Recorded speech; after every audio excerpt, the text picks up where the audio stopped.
வணக்கம். நான் நன்னிலம் ஜிபிஜிஎம் கோவிந்தராஜ் பேசுகிறேன். இப்போ அந்த கதையை தொடரும். மன்னர் என்ன பண்ணுறாரு, மறுநாள் அவையை கூட்டுறாரு, அரசவையை கூட்டுறாரு. இது என்ன என்ன வேலைகள் நடந்துகிட்ருக்கா, நிறுவனங்களும் எல்லாம் ரெடி ஆகிடுச்சு அப்படின்னு. எல்லா நிறுவனங்களும் ஓரளவு ரெடி ஆகிட்டுருக்குறோம்னா, இந்த பேங்கெல்லாம் இப்போ நிறையா உள்ளூரில் உள்ளவங்களுக்கெல்லாம் இப்போ ஓரளவு லோனு கொடுக்கறதுக்கு எல்லா வேலையும் அந்த ஏஜென்ட் மூலயமா ரெடி பண்ணிகிட்ருக்குறாங்க மன்னா அப்படின்றாங்க. சரி, ஓகே, அது நடக்கட்டும், அது ஒன்றும் பிரச்சனை இல்லை.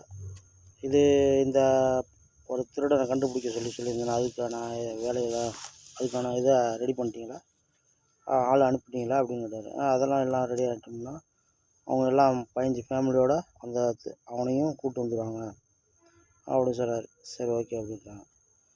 மன்னா அவங்கள பார்க்க இந்த பொதுமக்களில் ஊர் தலைவர்களில் சில பேர் வந்திருக்கிறாங்க, அவங்கள உள்ளே வர சொல்லுவாங்க. வர சொல்லுங்கள், என்னன்னு கேட்போம்ன்ற உடனே அவங்க எல்லாம் உள்ளே வர சொல்கிறாங்க.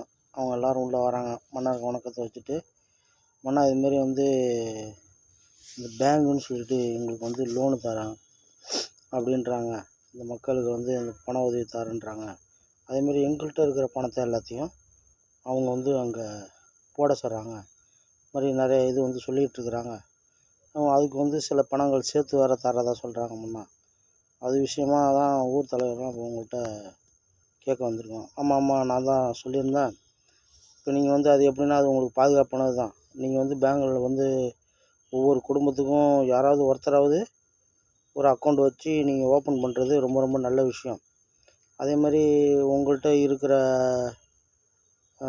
நகைகளை லோனாகவும் வச்சு வாங்கிக்கலாம். அல்லது உங்கள் நகைகளை பாதுகாக்கணுன்னாலும் அதுக்கான பாதுகாப்பு வசதியும் இருக்குது. அதுக்கான வாடகையை நீங்கள் அவங்கள்ட்ட கொடுத்தும் நீங்கள் பாதுகாத்துக்கலாம். நீங்கள் முன்ன மாதிரி அரசாட்டு கருவூலத்தில் கொடுத்து பாதுகாக்கணுன்றது அவசியம்லாம் இல்லை. அவங்க அதெல்லாம் செய்வாங்க. அதுக்கான பர்மிஷன்லாம் அவங்களுக்கு நான் கொடுத்துருக்குறேன் அப்படின்றாரு. சரிங்க மன்னா, அதுக்கு தான் சரி என்ன ஏதுன்னு எல்லாத்தையும் தெரிஞ்சுக்கிட்டு போடுவோம் அப்படின்ட்டு தான் வந்தேன். உடனே மன்னர் கூப்பிட்றாரு. நீங்கள் என்ன பண்ணுங்கள், ஊர் எல்லாருக்கும் இந்த மாதிரி தண்டனை போடுங்க. எந்தெந்த பேங்கு நம்மள்கிட்ட சரியான தகவலை கொடுத்து சரியான விளக்க முறையை கொடுத்து இது சரியான விதத்தில் வட்டியை கரெக்டாக வாங்குகிறாங்களோ அவங்க நம்ம பர்மிஷன் கொடுத்துருக்குறவங்களுக்குள்ள அவங்களோட அலௌன்ஸ்மெண்ட்டாக அந்தந்த பேங்க்காரன் கம்பெனி நேமை நீங்கள் கொஞ்சம் அலௌன்ஸ் பண்ணுங்கள், மக்கள் கொஞ்சம் விழிப்புணர்வு ஆகட்டும். இதுமாரி மன்னரோட அறிவிப்பு, எல்லோரும் ஒவ்வொரு ஆள் ஒவ்வொரு பேங்க்லேயும் குடும்ப அக்கௌண்ட் ஒன்று வச்சுருக்கணும். அது அவங்களுக்கு நல்லது. தேவைப்படும் பொழுது பணத்தை எடுத்துக்கலாம், பணத்தை கட்டிக்கலாம்.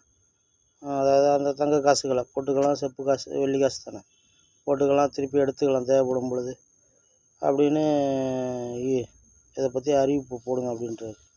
சரிங்க மன்னான்றாங்க. உடனே அது முடிஞ்சிடுது. எல்லா ஊர் தலைவரெலாம் எல்லாம் வணக்கம் சொல்லிட்டு கிளம்பிடுறாங்க. இவர் இந்த திருக்குறள் இந்த தனி சப்ஜெக்டாக வச்சு ஒரு பிரதி கேட்டிருந்தார். எவ்வளோ வேலை ஆகிருக்குன்னு கேட்டார். அது விஷயமா இருக்கிறார், என்ன வேலை ஆகிட்டுருக்கு அப்படின்னு. மன்னா இது வரைக்கும் இந்த அறத்துப்பால் முடிஞ்சிட்டு மன்னா. அடுத்தது பொருட்பால் எழுதிட்டுருக்குறாங்க. அடுத்தது இன்பத்துப்பாலை எழுதிடுவாங்க. விரைவில் எல்லாம் வந்துடுமண்ணா. சரி, இந்த அறிவிப்பை நம்ம இலவச பள்ளிகளுக்குன்னு மட்டும் இல்லாமல் மொத்த தனியார் பள்ளிகள் எல்லாத்துக்குமே சேர்த்து இந்த தனி சப்ஜெக்ட் திருக்குறளை கொண்டு வர சொல்லி ஆர்டர் போடுங்க. ஏன்னா இது ரொம்ப ரொம்ப முக்கியமான விஷயம்.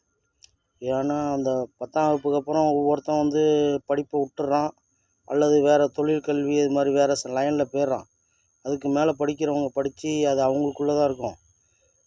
நம்மளோட பயணிக்கிறவங்களுக்கு யாருக்கும் தெரியாது. அதேமாரி இன்னொரு அறிவிப்பும் அறிங்க, 10ஆம் வகுப்பு வரைக்கும் படித்து முடித்தவங்க பாஸோ ஃபெயிலோ அவங்களுக்கு தான் இனி அரசு சம்பந்தமான வேலைகள் சலுகைகள் அப்படின்ற ஒரு அறிவிப்பையும் சேர்த்து கொடுத்துருங்க. இப்போ வர அடுத்த ஜூன் மாதம் ஓப்பனிங் அப்போ நம்ம அந்த திட்டத்தை உடனே செயல்படுத்தணும் அப்படின்னு சொல்கிறாரு. சரிங்க மன்னா, நான் அறிவிப்பை கொடுத்துட்றேன் அப்படின்றாங்க. அவ்வளோதான். வணக்கம்.